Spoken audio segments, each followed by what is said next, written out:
அனைவருக்கும் வணக்கம்.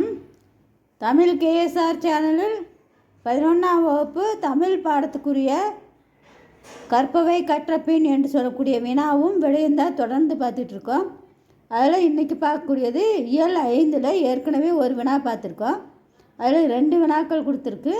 இரண்டாவது வினா, அதாவது நீங்கள் பார்க்க விரும்பும் இடம் அதற்குரிய காரணங்களோடு உங்கள் கருத்துக்களை பதிவு செய்க என்று சொல்லக்கூடிய வினா. அந்த வினாவுக்கு நான் பார்க்க விரும்பும் இடம் மதுரை, அதற்குரிய கருத்துக்களையும் காரணத்தையும் பார்ப்போம். தமிழகத்தில் கோயில் நகரம், தூங்கா நகரம், நான்மாடக்கூடல், தென்னிந்தியாவின் ஏதென்ஸ் என்பன என பல சிறப்பு பெயர்களை கொண்டது. பாண்டியர்களின் தலைநகரான மதுரை மாநகரமாகும். சிறப்புமிக்க இவ்வூரின் வரலாறும் வடிவழகும் குறித்த கருத்துக்களை காண்போம். மதுரையின் வரலாறு. சங்கம் வைத்து தமிழ் வளர்த்த மதுரை மாநகரின் உலகில் பழமையான நகரங்களில் ஒன்று. இராமாயணத்திலும் அர்த்த சாஸ்திரத்திலும் போற்றப்பட்ட மதுரை மாநகரம் தமிழகத்தின் 3வது பெரிய நகரமாகும்.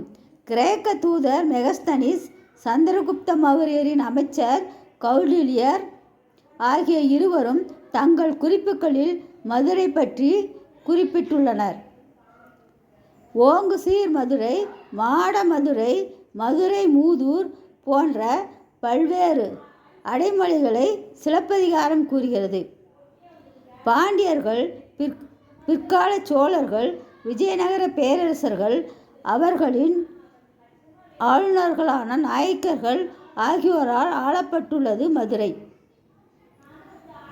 1801ஆம் ஆண்டில் கிழக்கிந்திய கம்பெனியின் ஆளுகைக்கு உட்பட்டு மதுரை நகரம் மதுரை மாவட்ட தலைநகரமாக மாறியது.